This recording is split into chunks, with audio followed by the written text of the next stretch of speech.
Well, there comes a time in every man's life where their little chihuahua has to grow up into a pissed off French bulldog, and that's exactly what we're fricking doing today. Now, you're probably wondering why I'm standing in a car park surrounded by ex-military, Parentis and Land Rovers. I've been asking myself the same thing for an hour now, but turns out these early 80s Suzukis are rather hard to find parts for. But today's an exciting one. Wheels, tyres, and most importantly, suspension. We've come out to the experts, KLR Automotive. Now, whilst their core bread and butter is the Parenti Land Rover stuff, over the past couple of years, they've been deep diving into the Suzuki land, and well, we're gonna be leaning on them today to get some very cool stuff fitted up. Not a lot's gonna happen out here though. So let's get this thing pulled inside. We'll show you exactly what we're fitting. We'll chat to the team. We'll take some measurements. We're about to deep dive.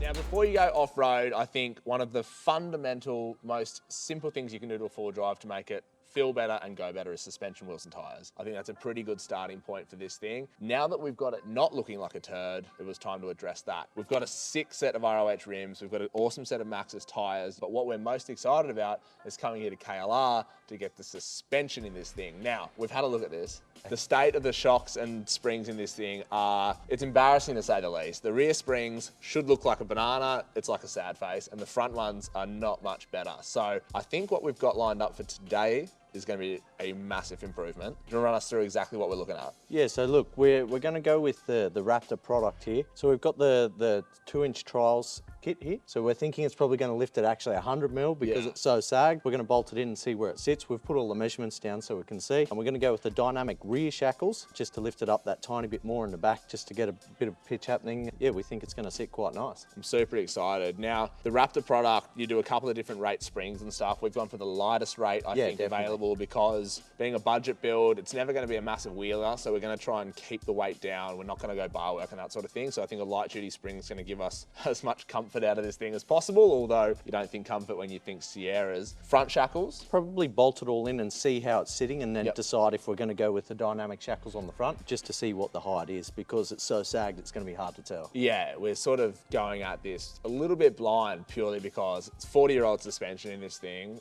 We don't even know if it's original. It could have had a kit in it at some point, it might not. It's got 29-inch tyres on it at the moment, so they're bigger than factory. These are 31, so a couple inches bigger than what's on there. We're basically just gonna wing it and hope for the best. There's an elephant in this room, folks, and that is the first time I've ever been surrounded by so much UK Land Rover Parenti things. And I think you need to explain to the people a little bit about KLR and why we are surrounded by all these things. Yeah, so look, we specialise in Land Rovers, as you can probably see. We're doing it a very long time. We're lucky enough to be surrounded by Parentis because the military are getting rid of them. And we've got a bit of a niche and we specialise in them, and yeah, it's going well. So very cool. What made you get into the Suzuki stuff? Because finding parts for these, very tricky. And you guys were one of the only places in Australia where we could get a full comprehensive lift kit. Did you notice a gap in the market? What happened was we've been using Raptor products for quite a while now. We noticed they do the Suzuki stuff as well, so we jumped on and we got the Suzuki stuff in. We've been doing it for a few years now and we think it's a very good product. No one does it here, that's why we basically started doing it. Big time. Like, I spoke to Bellstein before coming out here and they said, man, we haven't listed anything for years for that car. And I said, well, thankfully you guys do. So it got us out of a tricky situation, that's for sure. Well, the Suzukis are starting to get, well, they have a bit of a cult following now. Yeah, absolutely. I think you guys are definitely slotted into the niche well because they're getting popular. The prices are coming up. I think we got this thing cheap, thankfully. We're all about making it better, worth more, and hopefully drive a little bit nicer than what it does now. Definitely, yeah. I reckon we put this thing up. Yep. We see how many bolts we can snap. How many nuts we can round. A quick job could potentially turn into a long day, but we're going to see how we go. Let's go. Let's do it.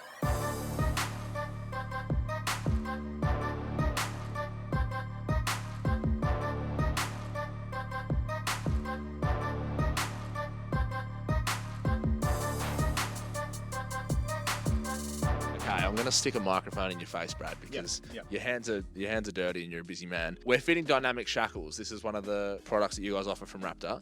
This is a fancy piece of kit for a car of this turdish quality. What are the benefits and why are we doing what we're doing? Well, first of all, saying turdish is a little bit harsh on the poor little Suzuki. They're a good little thing. Leaf springs, to be honest, are fairly old school, and one of the issues you come across when you're trying to get flex out of these is as one wheel drops down and the other one comes up, this whole spring actually needs to twist. And they're not really designed to do that, and most of the twisting's being done by the bush at each end. So Raptor have gone the next step and basically put a little Johnny joint, Rose joint, Heim joint, whatever term you want to use, that sort of allows a little bit more of that side twisting. So it's easier for the wheel to drop down, for the wheel to come up, and you're getting a lot more articulation plus wheel loading out of the traditional leaf spring. And this is also going to give us a similar benefit to what an extended shackle would, in that overall longer, we're going to get maybe another inch out of these. Yeah, and potentially a little bit more. You can see the effective length of the shackle just there, so it's probably a good 30, 40 millimetres longer than a standard one. So you will get a bit more lift by default. Perfect. I'm excited. We need all the help we can get, because those 31s are looking awfully big when compared to what is on there at the moment. Very cool. I'm excited. Yeah. Let's whack them in. These are a little bit tedious to put together. There's a fair bit going on, but they are worth it once you get there. One of the things you make sure you want to get right, the grease nipple actually has to point down so you can actually get to it with the grease gun.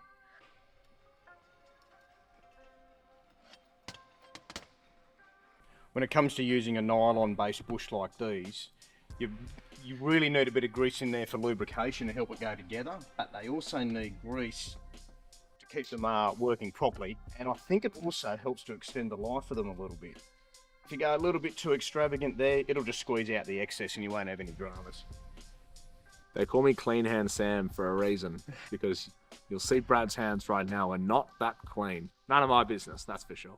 So when you're assembling these, that's a fully extended position, but you actually want it in its normal compressed position where it's sitting against its own stop. Otherwise, you won't be able to push against the pressure of the spring to bring this back down to this position. And what we normally do is put the rear one in first, and then we can swing it up into position, make sure the back's sitting where it should be, and put the front bolt in. So you can actually see there the action of that dynamic shackle once you start flexing up off-road. So that's where it'll normally sit. But as the wheel drops down, you can see the effective shackle length is going from about 120 millimetres to almost double that.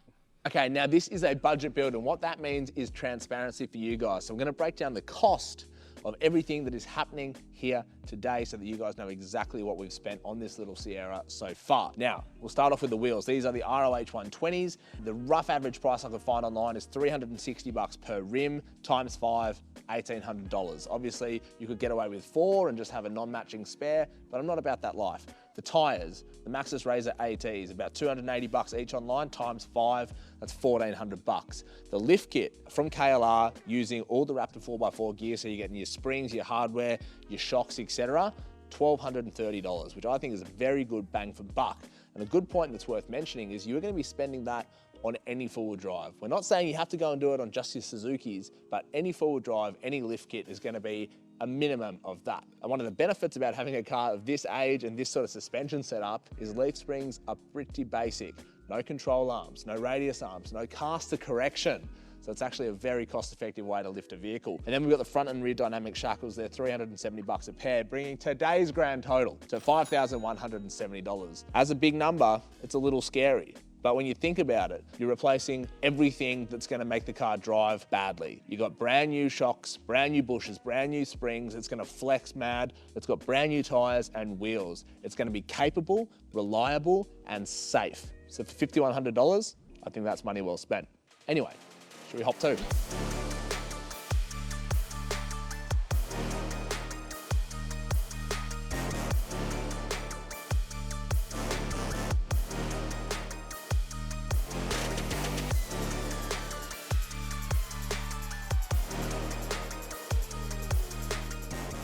Now, despite this little yellow turd having the wrong badge on the front, the KLR boys are smashing this out. The rear is basically all together. We've got those dynamic shackles in that are working an absolute treat and going to look super gangster. One thing that isn't working a treat is the 40-roll brake lines, which are relatively tight.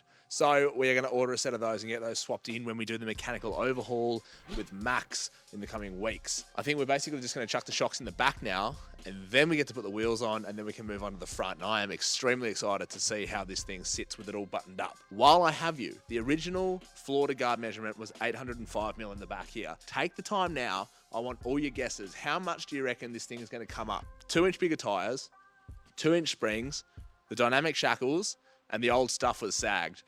Put your guesses on the new measurement in the comments below. Now, you can't get a massive shock under these things just because of the inherent design of them, but the Raptor 4x4 Silver Series from KLR is going to be about as good as we're going to get in this thing, and I'm super excited. This is a larger diameter shock, also a little longer than what was in there, which is going to give us a stack of benefits. Obviously, more articulation being longer, and being a larger diameter shock, you're going to get the larger piston in there, more oil capacity, basically just a way better item, better dampening, better heat dissipation, and all that good stuff.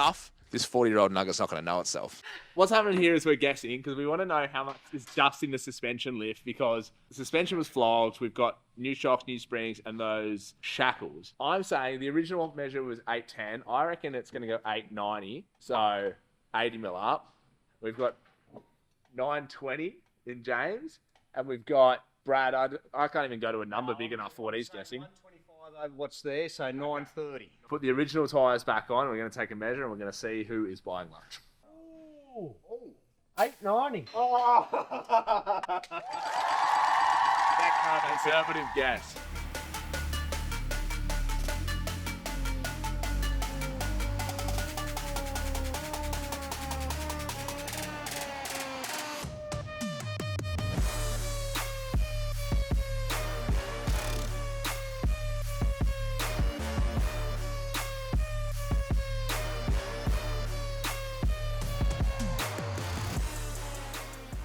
Well, that pretty much brings us to the end of a massive day here at KLR Automotive in Windsor, and just quietly, they have knocked this out of the park. You can almost barely believe it's the same Suzuki Sierra. Let me run you through exactly what we've done. The ROH 120 rims in that polished finish, absolutely epic combination for this car. They're a 15-inch by 6-inch rim, zero offset, specifically designed for these Sierras and for Jimneys. We then wrap them in a Razor AT from Maxxis, and they're in a 31 by 10.5 R15 size. A fantastic tire. We've got the ATs on this, the MTs on the 79, and the Treps on the 80.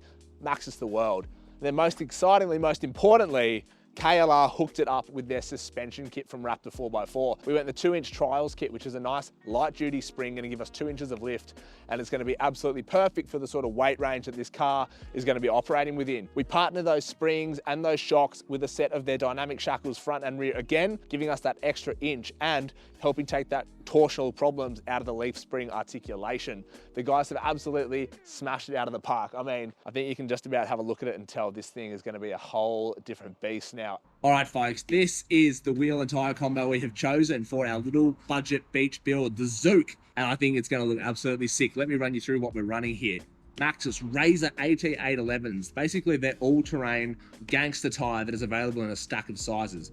This one right here, 31-inch by 10.5 R15. We can run this size tire on our Sierra because of the engineering process we're going through. Obviously, depending on the state and the vehicle modifications and how much engineering you want to go through, you'll have to check what size tire you can legally run. But I'm really pumped to have these. I've run these previously on the OG Naughty 40 when we went to Fraser and loved them. We've got the Razor MTs on the 79, we've got the Trepidors on the 80 series currently. I'm really stoked to have yet another one of the Maxxis range in my fleet. Now these things are a gangster tire. You're going to have around 60% on-road, 40% off-road prowess is how they've sort of designated these tires. A stack of different sizes, 3-ply sidewall, really good siping to give you great sure-footed handling both in the wet and dry conditions on the road. You've got aggressive side biters, you've got these unique blade-shaped lugs, you've got these really cool grooves that are going to eject stones when you're driving. They're just a really well-engineered tire. Then it comes to the rim. The ROH 120. This is the latest edition, or one of the latest additions to the ROH Dakar Rally Proven range. And I think it looks gangster. And if you've ever looked up the 120 range from ROH, you've probably only ever seen them in the black finish. That's right, we are one of the first people to get our hands on the polished raw finish. And I think this is going to look $1,000,000. It's a 15 by 6-inch rim, zero offset. And this range from ROH is specific to Jimny and Sierra owners. 700 kilo load rating per rim as well. So for all you guys wanting to upgrade GVMs on Jimnys and that sort of thing, you can do it with these.